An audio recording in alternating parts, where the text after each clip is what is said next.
Saudações à nossa audiência global. Hoje é domingo, 9 de agosto. As placas tectônicas na Ásia Ocidental continuam se movendo.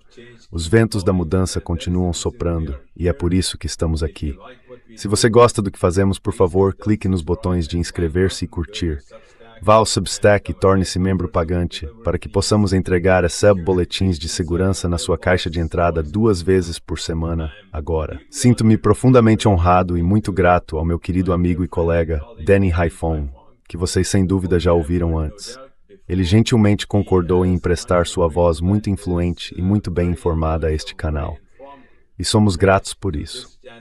Então, por favor, Danny, prossiga agora e diga o que você acredita que nossas audiências gostariam de saber.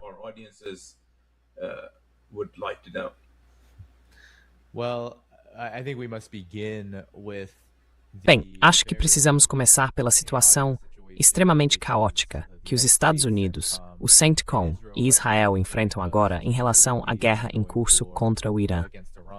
Houve uma grande reviravolta na estrutura de segurança do Irã. O Major Rezaei, acredito que esse seja o nome dele, acaba de ser promovido a uma posição muito elevada dentro das Forças Armadas iranianas. E isso, como disse meu bom amigo, o professor Mohammad Marandi, fazia parte de outras mudanças que estão ocorrendo dentro das Forças Armadas do Irã para consolidar a posição que eles já adotaram e que estão seguindo. Trata-se agora de um conjunto muito claro de exigências, que é uma extensão do que este canal tanto discutiu.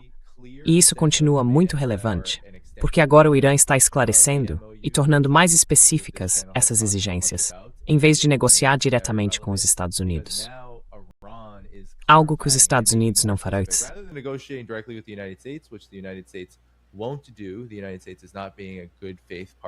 Os Estados Unidos não estão agindo de boa fé nas negociações. Então, o Irã tomou a iniciativa de essencialmente transformar as negociações em algo de conhecimento público e global. E agora exige que os Estados Unidos não apenas cumpram o memorando de entendimento, mas também comecem a negociar em termos mais concretos.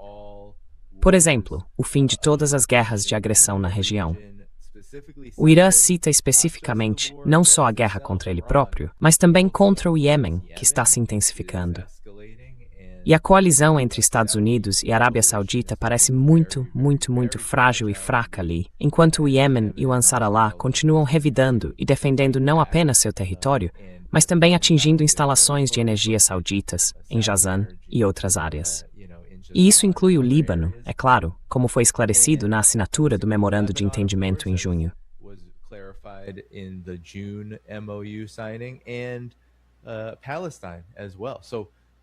E a Palestina também. Então, o esclarecimento que o Irã fez sobre isso causou repercussão na grande mídia ocidental, no The New York Times, em outras publicações na CNN. Todos estão dizendo que as exigências do Irã estão ficando mais duras, que isso está complicando as coisas para Donald Trump. Mas a verdade é que são os Estados Unidos que se encontram numa posição muito difícil. Daqui para frente, há realmente apenas 2 caminhos. Um é sentar à mesa com o Irã, agir de boa fé, negociar os termos do memorando de entendimento e chegar a algum tipo de acordo que o Irã realmente aceite, encerrando a guerra de uma vez por todas. Ou pode continuar fazendo o que está fazendo, que nesse momento não é muita coisa.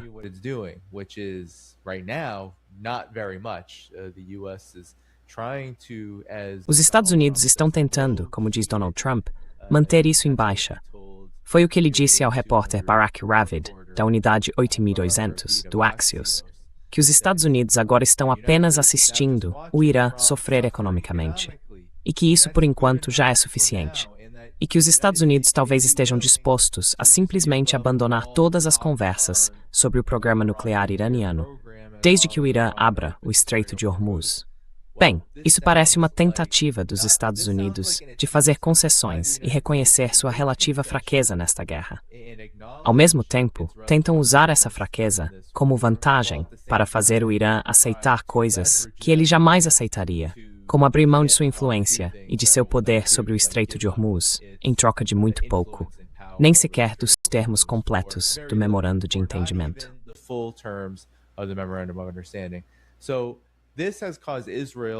Então, isso fez Israel ficar muito preocupado com a posição dos Estados Unidos, porque os Estados Unidos não parecem um ator estável. Não sabem o que querem fazer, porque enfrentam uma infinidade de crises.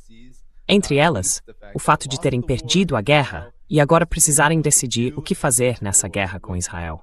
Há muito menos munições disponíveis. E um império que tem outras preocupações, se chamarmos assim da perspectiva do império, ou futuros pontos de conflito e guerra, como contra a Rússia, contra a China e, na verdade, contra o mundo em geral.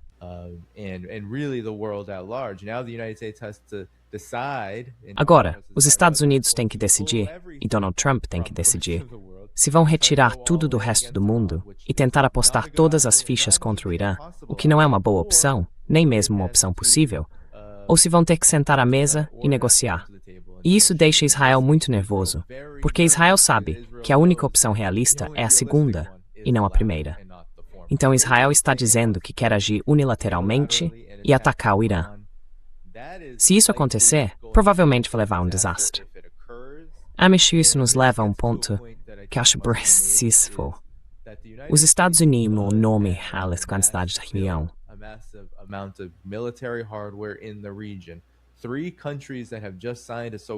Três países que acabam de assinar entre si um chamado Pacto de Segurança também estão, por coincidência, entre os maiores clientes de equipamentos militares dos Estados Unidos: Arábia Saudita, Paquistão e Turquia.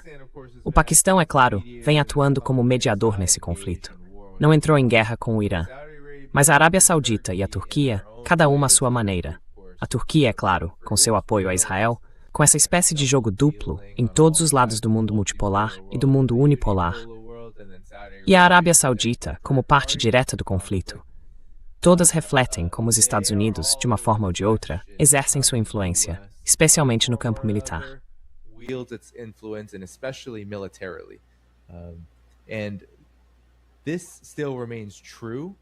E isso continua sendo verdade. Os Estados Unidos não retiraram nada. Mas a combinação de as bases dos Estados Unidos na região estarem tão devastadas, junto com o fato de que o poder militar, por si só, não muda de fato o curso da história, no sentido de o Império Americano atingir seus objetivos contra o Irã, significa que essa guerra agora envolve muito mais do que apenas saber se um tiro foi disparado ou se há um conflito cinético ativo entre os Estados Unidos e o Irã.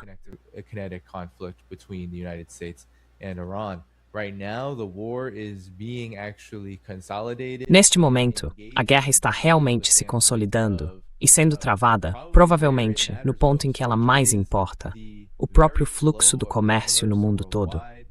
Essa é a questão que sempre está no centro do império dos Estados Unidos, seja quando olhamos para o petrodólar, seja para o domínio do sistema financeiro dos Estados, dos bancos, de seus grandes monopólios pelo mundo, das pessoas mais ricas do mundo, que lucram tanto com a guerra, com os contratados da guerra e com os contratos federais para esses fabricantes de armas. A questão que está sempre no centro no pensamento deles é como nos livramos de um país como o Irã, que representa um afastamento dessa ordem das coisas, do domínio dessas forças. E neste momento, eles não têm resposta.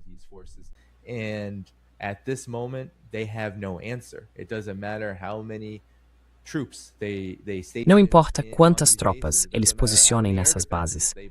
Não importa quantas defesas aéreas eles retirem da Coreia do Sul ou de algum outro lugar da região Ásia-Pacífico, desviando-as do seu chamado Teatro do Pacífico contra a China.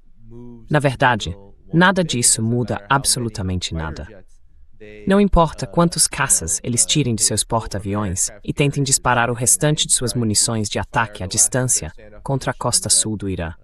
Nada disso provou fazer qualquer coisa contra o Irã, além de fortalecer a posição do Irã regional e globalmente. Então isso está causando uma grande crise ali. Agora, vemos uma espécie de dilema e atoleiro diante do Império dos Estados Unidos, que não oferece nenhuma resposta da parte do Império sobre o que fazer em seguida.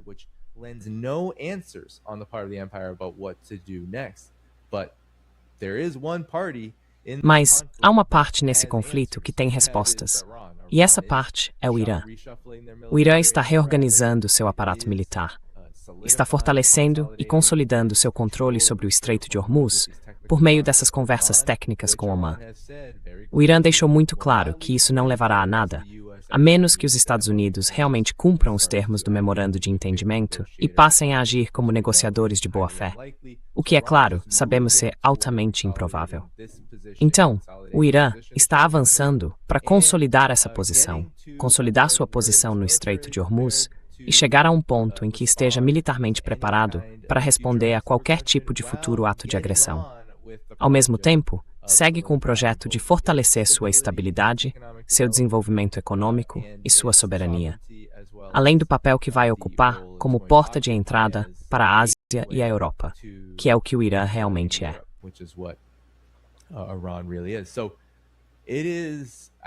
Então eu acho que este é um momento monumentalmente histórico. É um momento em que, a qualquer instante, é claro, a guerra pode recomeçar. Mas talvez seja a primeira vez na história do Império dos Estados Unidos em que ele não consegue mudar o foco, como fez quando o Império dos Estados Unidos perdeu para o Vietnã. Não dá para simplesmente dizer, bem, agora precisamos tratar de outros assuntos, dividir o bloco socialista, continuar a Guerra Fria, enfraquecer a União Soviética, separar a União Soviética e a China. Eles não podem deslocar as metas para outro lugar sem reconhecer e sacrificar uma enorme quantidade de influência e de poder político, econômico e militar para o seu adversário. Isso é inédito, especialmente na era moderna. Na história do Império dos Estados Unidos, talvez isso nunca tenha acontecido antes. Ele já perdeu antes.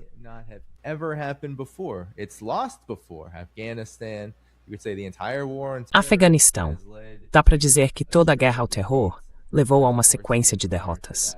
E claro, mesmo antes disso, do Vietnã à Coreia e em outros lugares, os Estados Unidos não foram necessariamente uma potência militar irresistível, capaz de simplesmente influenciar e ditar os termos no mundo todo, sem enfrentar grandes desafios. Mas esta é a primeira vez em que eles precisam lidar com o fato de não terem nenhuma outra opção para seguir adiante. Não dá para fugir desta guerra e partir para outra sem que haja grandes sacrifícios aos seus interesses aqui, nesta região tão vital da Ásia Ocidental. Então acho que é onde estamos agora. E é isso que todos esses acontecimentos mostram. Seja Israel ficando desesperado e querendo arrastar os Estados Unidos de volta, eles voltarão voluntariamente para a guerra.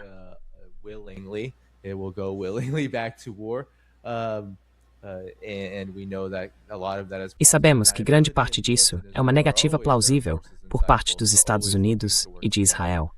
Há forças dentro dos dois países que sempre buscam trabalhar juntas para voltar à guerra.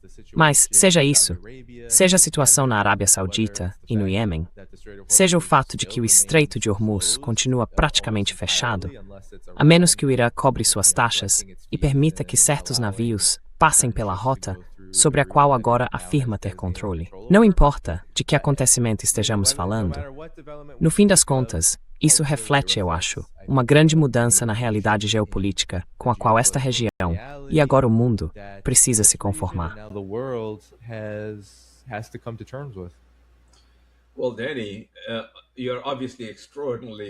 Bem, Danny, é óbvio que você é extraordinariamente bem informado. Você conversa com as pessoas certas, traz a perspectiva certa, e é por isso que me sinto verdadeiramente honrado por você ter compartilhado isso com o nosso público. Nosso público está profundamente envolvido com esse tema e tem nos apoiado. Tivemos 6 milhões de visualizações em menos de 6 semanas, o que é extraordinário.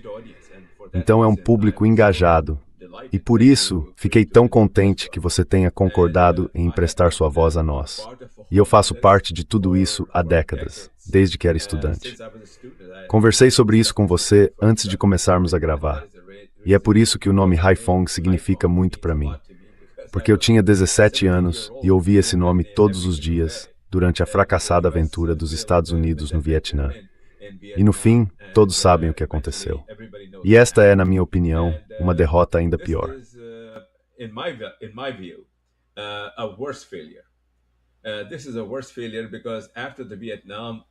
Este é um fracasso pior porque depois da derrota no Vietnã, ninguém questionou a capacidade dos Estados Unidos de ditar os termos. E, de fato, continuaram ditando os termos para o resto do mundo. Agora, o fato de que os Estados Unidos perderam e estão tentando encontrar uma saída, não passa despercebido por ninguém que tem alguma noção do que está acontecendo no mundo. Isso não é novidade para ninguém. E nós dizemos isso desde o começo, e você diz isso há muito tempo. Então agora temos nossas próprias reportagens e algumas fontes privilegiadas que nos trazem informações diretamente da sala, por assim dizer. E a informação que posso compartilhar com nossa audiência, corroborando plenamente tudo o que Jesus disse, é que o Irã está usando este momento para consolidar profundamente seu poder político, seu poder militar e sua estratégia. Its military power and its strategy, and it has, I've learned. E pelo que eu soube, o Irã apresentou aos Estados Unidos, por meio do Paquistão, 6 exigências cruciais que os Estados Unidos precisam aceitar antes que qualquer coisa possa acontecer, antes que se possa fazer qualquer mínimo progresso em qualquer questão. Quer dizer, eles estão tão confiantes assim. Na verdade, as palavras que ouvi, e fiquei um pouco surpreso de ouvi-las de alguém que está na sala de negociações, foram que a mensagem do Irã a ser transmitida aos interlocutores nos Estados Unidos era: os perdedores não ditam os termos, os vencedores ditam. Então estes são os nossos termos. Quer dizer, estou dando uma citação exata. E os termos eram que os Estados Unidos cessariam qualquer ação agressiva na região. Quer dizer, os Estados Unidos retirariam seu bloqueio naval. United States would withdraw its naval blockade. The United States will lift all the sanctions.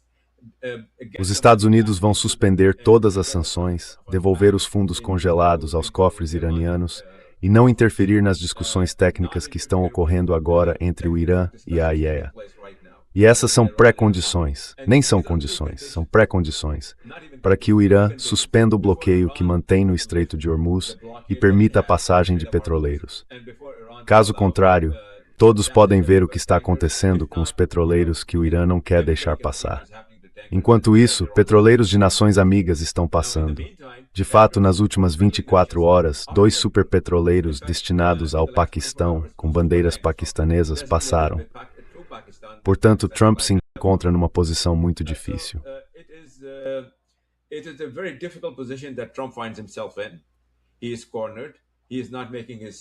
Ele está encurralado, não está fazendo os comentários idiotas de sempre. E pelo que entendo, há negociações em andamento com o Paquistão como intermediário. Mais uma vez, um tapa na cara do Sr. Trump, porque ele não queria o Paquistão, por razões que ele pode explicar melhor, embora não saibamos quais são. Acho que nem ele sabe. E ele queria passar por Omã e Catar, talvez porque fossem mais fáceis de pressionar. Mas o Irã insistiu. Não. Vamos falar sobre o memorando de entendimento em Islamabad. Vamos discutir as nossas condições, com as quais vocês já concordaram. No entanto, agora temos 3 condições. Então é nessa situação que estamos. E enquanto isso, o Irã se rearma.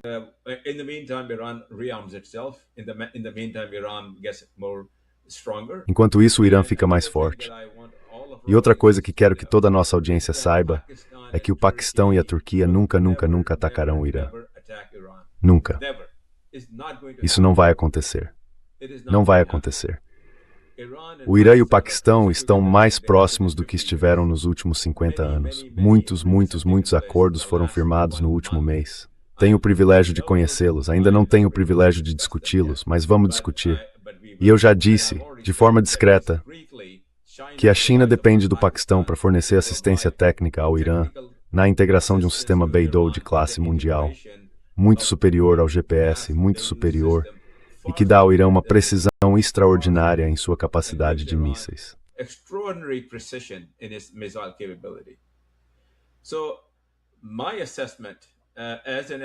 Então, a minha avaliação, como analista que não tem nenhum interesse pessoal, além de trazer ao nosso público o que a mídia corporativa não traz, e essa é uma das razões pelas quais estou aqui, é que a mídia independente, salvo por um acesso muito limitado, e você tem um desses acessos privilegiados, não tem muito acesso. Minha avaliação é que isso vai acabar em breve, com o Irã por cima. Não há dúvida quanto a isso. E quando isso acontecer, outro ponto que levantamos neste canal é o declínio do petrodólar. Eu estive pessoalmente envolvido na execução da segunda metade do regime do petrodólar, que é reinvestir os petrodólares nos Estados Unidos, vendendo, na minha avaliação, porcarias inúteis aos sauditas que não faziam ideia de como usar. Mas isso resultou em bilhões e bilhões de dólares voltando para os Estados Unidos.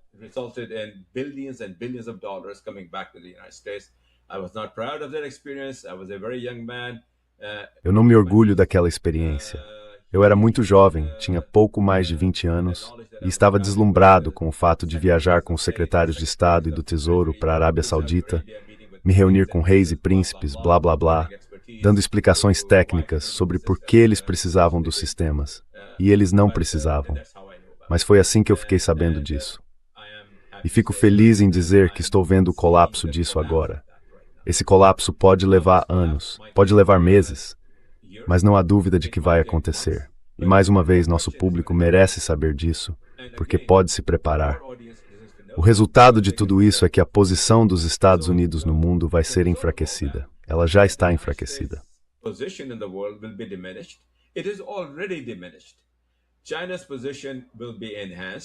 A posição da China será fortalecida. Eu não acredito que a China vá se tornar uma potência hegemônica, e o Irã e o Paquistão surgiram como potências regionais. E o cenário naquela região vai se consolidar nessa direção. E vocês já estão vendo isso acontecer. A Turquia e a Arábia Saudita aderirem a esse acordo de defesa é algo muito, muito importante. Ninguém poderia ter previsto isso 2 anos atrás. E eles são grandes potências. Então, a mensagem para o público é, por favor, acompanhem o que estamos fazendo neste canal, o que o Dani está fazendo neste canal. Nós nos sentimos muito honrados, muito privilegiados, porque temos acesso a algumas informações que trazemos a vocês depois de verificar que elas são de fato como as coisas estão.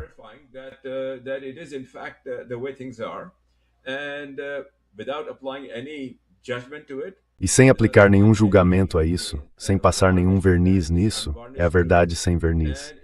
E o objetivo é que vocês tenham a verdade que não recebem da mídia corporativa. Vocês não recebem isso porque eles têm seus próprios interesses. Então, as pessoas que nos ouvem, somos muito gratos por nos ouvirem.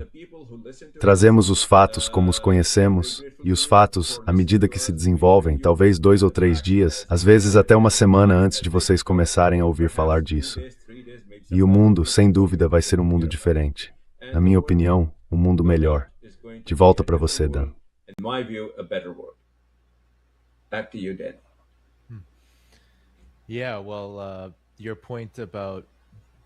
É bem, sobre o seu ponto. Sabemos o que acontece com os petroleiros quando o Irã não quer que eles passem. Isso vem acontecendo nos últimos 10 dias, com o Irã atingindo petroleiros toda vez que eles tentam passar. É provável, quase certo, que seja com o apoio dos Estados Unidos. Essa ideia de que eles vão desligar os transponders, ou tentar ficar fora do radar e atravessar o Estreito de Hormuz pelo chamado Corredor de Omã, bem, eles vêm sendo atingidos repetidamente, uma vez atrás da outra. Sabe, mesmo nos últimos dias, vimos pelo menos alguns petroleiros serem atingidos perto da costa de Omã, no Estreito de Hormuz.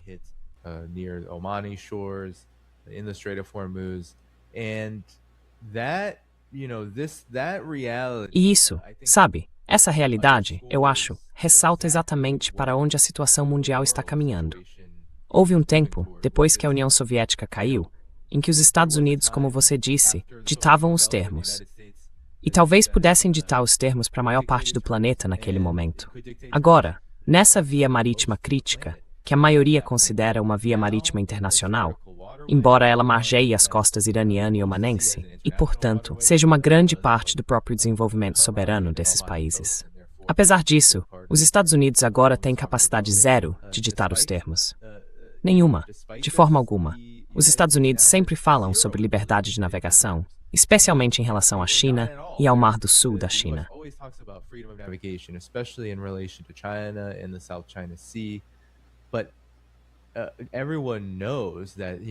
Mas todo mundo sabe que o crescimento econômico e a força da China não foram contidos pelas provocações militares dos Estados Unidos naquela parte do mundo. Agora, com esta guerra no Irã, fica ainda mais evidente que os Estados Unidos, mesmo quando lançam tudo o que têm contra um país, não conseguem obrigar esse país a fazer o que querem. E é isso que, acredito eu, vamos ver daqui para frente. Essa dinâmica não muda, a menos que a realidade seja virada de cabeça para baixo. E simplesmente não estamos nesse ponto. E acho que isso demonstra como as relações são complexas em termos geopolíticos, porque Donald Trump, nas últimas semanas, tem se gabado da Venezuela e da vitória lá.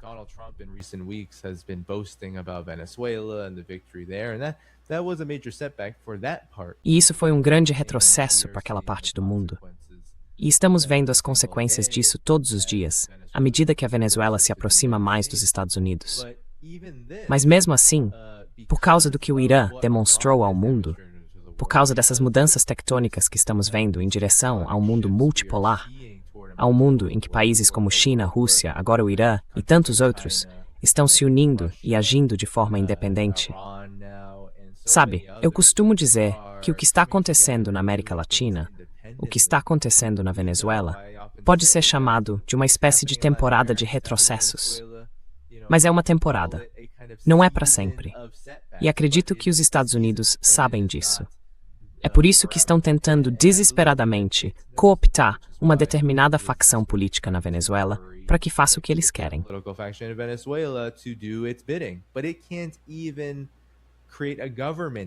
Mas ele nem consegue ainda criar um governo que faça o que ele manda.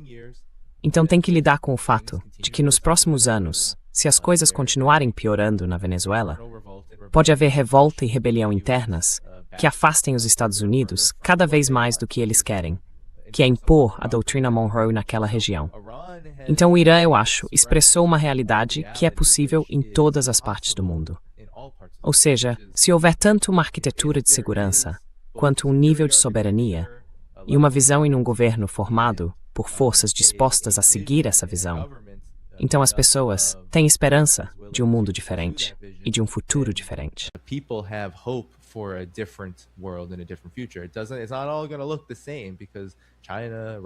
Não vai ser tudo igual, porque China, Rússia, Irã, esses países não são iguais.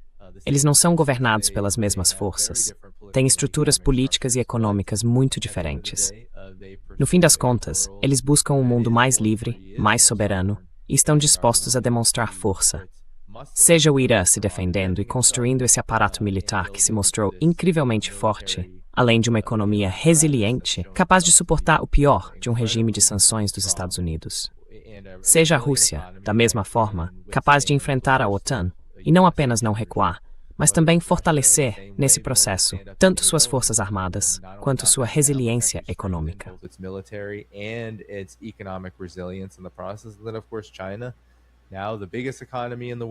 E depois, é claro, a China. Hoje, ela é a maior economia do mundo, em termos de paridade do poder de compra. É capaz de enfrentar uma infinidade de problemas que historicamente a afligiam, como a pobreza extrema. E faz isso enquanto eleva o padrão de vida do que hoje é a segunda maior população do mundo, em um ritmo sem precedentes históricos. Isso acontece no momento em que o mundo está indo na direção oposta, por causa da predominância dos Estados Unidos, do petrodólar americano e do sistema financeiro global, que busca saquear e pilhar tudo e qualquer coisa que as pessoas tenham. Nesse período, a China não só se tornou essa potência econômica colossal, como também tem meios de se defender. E demonstrou uma estabilidade e uma resiliência políticas que agora grande parte do mundo observa, incluindo o Irã. E os dois também estão de olho um no outro, porque eu sempre falo disso em termos de compartilhamento de inteligência.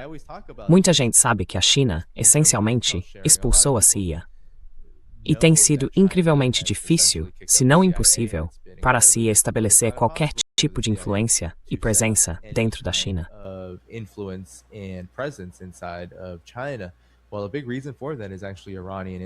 Bem, uma grande razão para isso é, na verdade, o compartilhamento de inteligência do Irã. E o fato de o Irã ter compartilhado o que aprendeu com suas próprias experiências com a CIA, tentando criar forças de oposição e se infiltrar no país. Acredito que isso tenha acontecido por volta de 2010 e 2011, quando a China conseguiu expulsar a CIA permanentemente. Então esses dois países e o mundo multipolar trabalham juntos nessas questões. E isso tem dado resultados. Então, sabe, acho que muitas pessoas veem o que está acontecendo em Gaza e no Líbano, com razão, como uma monstruosidade absoluta e uma completa mancha na humanidade. uma campanha genocida conduzida por forças imperialistas genocidas, lideradas pelos Estados Unidos, que querem ver o mundo arder. E isso é revoltante. Também pode levar ao desespero.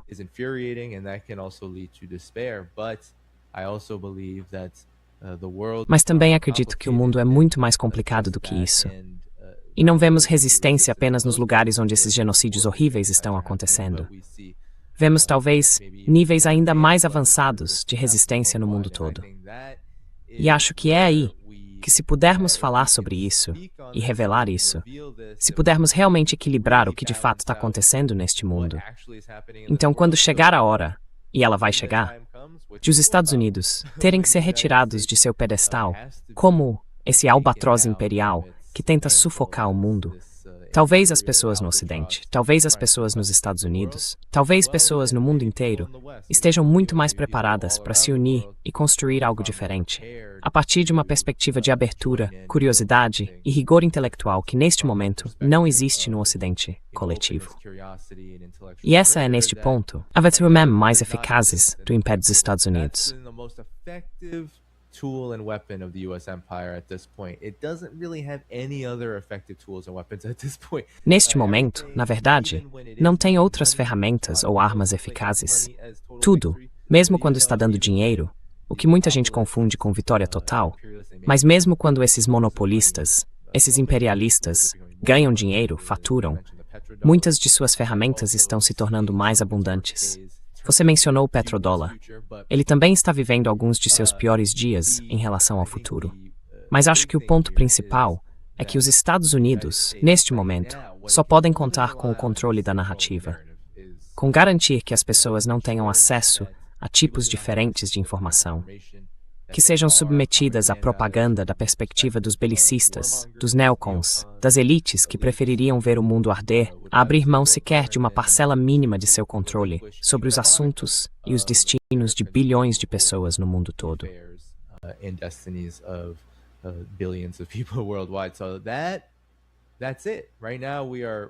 Então é isso. Neste momento, estamos realmente chegando a um confronto que acho vai ser histórico.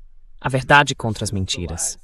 A verdade e as pessoas, massas de pessoas, que têm a verdade ao seu lado, e a realidade que vivem há décadas e décadas e décadas, talvez ainda mais tempo, contra as mentiras do império, que tentam sustentar um nível de paz social e coesão em meio a todas as monstruosidades, atrocidades e horrores que impõem ao mundo, para tentar nos fazer simplesmente aceitar isso.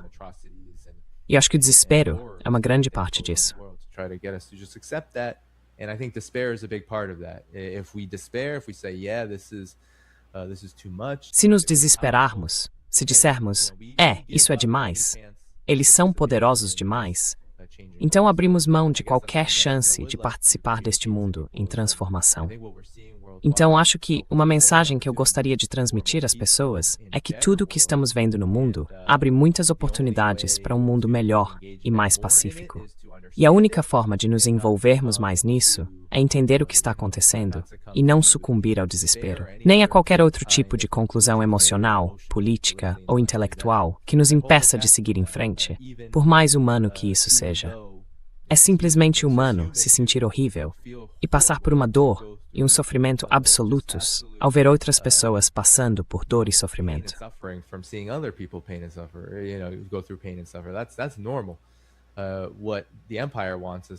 Isso é normal. O que o Império quer é que isso nos coloque numa posição de subordinação e, no fim, que a gente levante as mãos e diga, bem, o mundo é assim mesmo.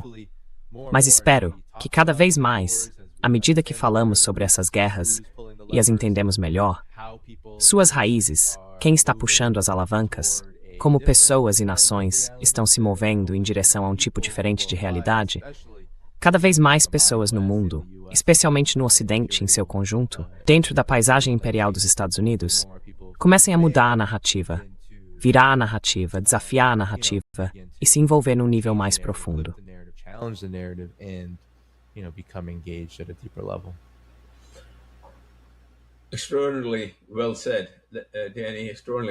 Muito bem dito, Danny. Muito bem dito. Vou só acrescentar um breve resumo, reforçando o que você acabou de dizer. Há alguns dias conversei com Vijay Prashad, e Vijay é um observador atento de tudo que os Estados Unidos têm feito. Ele dirige o Instituto Tricontinental, presente em 3 continentes diferentes, e estudou profundamente o papel dos Estados Unidos e sua curiosa influência maligna na formação e no desvio do progresso em todo lugar. Basicamente em todo lugar. É difícil para mim dizer isso. Eu moro nos Estados Unidos, amo o povo dos Estados Unidos, amo tudo aqui. Caso eu não olharia aqui, exceto o governo. Exceto o governo.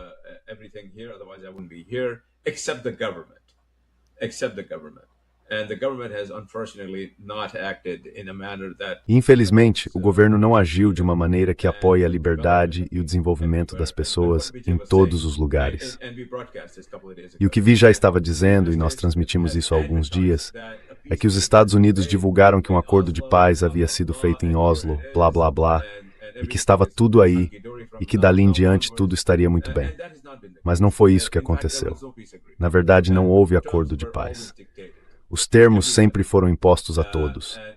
E, como vimos, a história posterior nos mostrou isso. Foi o caso no Vietnã, foi o caso no Iraque, que agora você começa a ver se desfazer, como é o caso no Afeganistão, se desfazer, e agora no Irã, onde o Irã está à frente, ditando os termos. Os Estados Unidos não têm nada a dizer sobre os termos.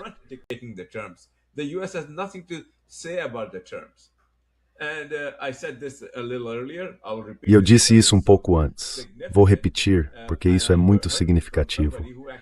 E ouvi isso de alguém que realmente esteve envolvido na comunicação entre o Paquistão, o mediador iraniano, o Paquistão e os Estados Unidos, Washington. Pessoas próximas de J.D. Vance e pessoas próximas de Marco Rubio estão envolvidas nessas negociações, não Kushner. Porque os iranianos disseram não teremos nada a dizer a vocês se Kushner e Witkoff estiverem por perto. Vamos deixá-los conversar entre si, sabe, não temos nada a dizer a eles. Então quero dizer mais uma grande humilhação para, sabe, o taco Trump. De qualquer forma, a mensagem foi, não tentem ditar os termos para nós. Perdedores não ditam os termos.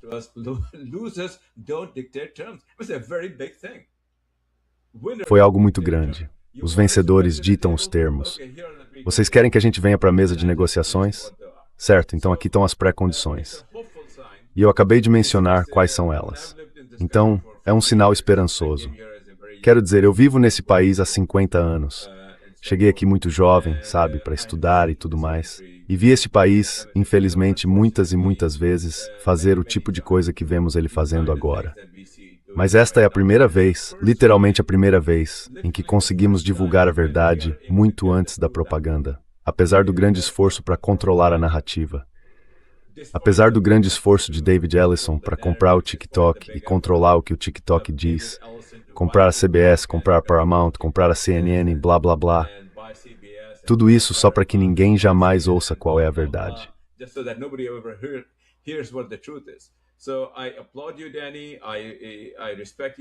Então eu te aplaudo, Danny. Eu tenho muito respeito por você. É uma grande honra você estar aqui assumindo a dianteira para dizer a verdade. E como resultado disso, muitas pessoas estão bem informadas. E muitas pessoas desconfiam do que ouvem. E é por isso que, cada vez mais, as pessoas estão chamando o que acontece em Gaza de genocídio, apesar de todas as tentativas de todo mundo de caracterizar isso de alguma outra forma. E eu estou aqui para dizer, me arriscando um pouco, que as alianças regionais que estão acontecendo agora, entre Paquistão, Turquia e Arábia Saudita, são o começo de uma concentração muito mais ampla de poder entre os povos da região, entre eles mesmos, e não por forças externas. Então eles vão decidir o próprio futuro.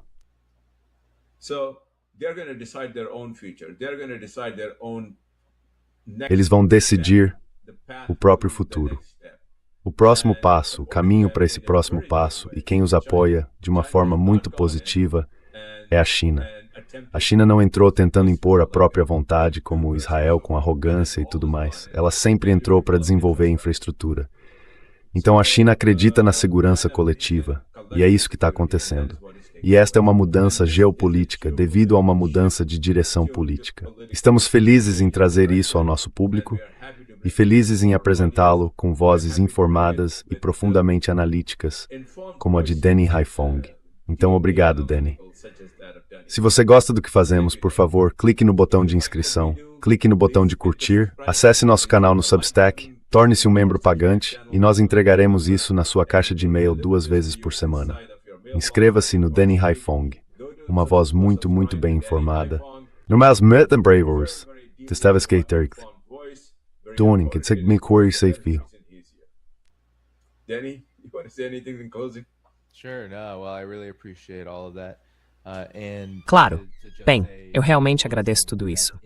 E só para concluir, além de tudo que você acabou de dizer, podemos olhar para aquelas demandas ampliadas, ou talvez devêssemos dizer demandas esclarecidas, do Irã aos Estados Unidos, especialmente pelo fim de todas as guerras de agressão que estão sendo travadas neste momento, nomeando claramente a Palestina, o Iêmen, o Líbano, o Iraque. Poderíamos continuar sem parar. E isso por si só é agora um subproduto de um passo historicamente sem precedentes para o movimento mundial que vimos ao longo de décadas e décadas e décadas, pela liberdade e pela libertação reais e genuínas de povos que vivenciaram por gerações os horrores do que significa os Estados Unidos ou qualquer outra entidade colonial imperial, chegar e tentar impor suas condições e, essencialmente, destruir as vidas, os meios de subsistência e os países desses povos.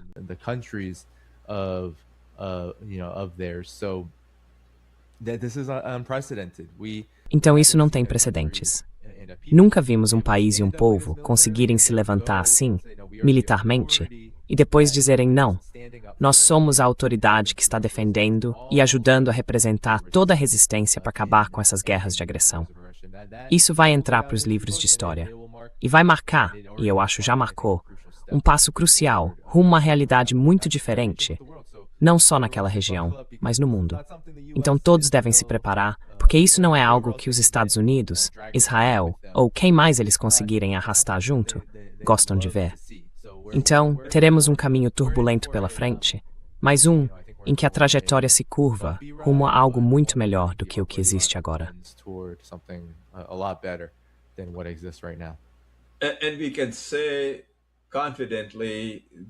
E podemos dizer com confiança que Taco Trump não tem capacidade de mudar essa direção, porque o Irã demonstrou, ao longo de meses, que o Estreito de Hormuz continuará fechado, absolutamente fechado, a menos que essas exigências sejam atendidas.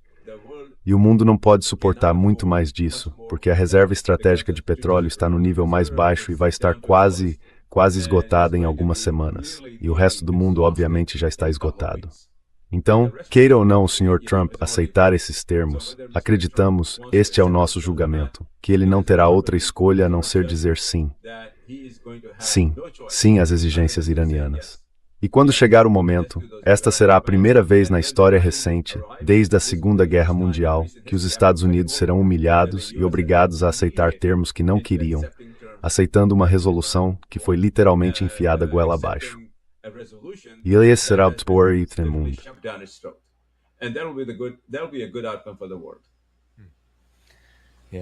Muito bem colocado. Agradeço por me receber. Muito obrigada. Sou muito grata e muito honrada por você estar aqui, Danny. Obrigada.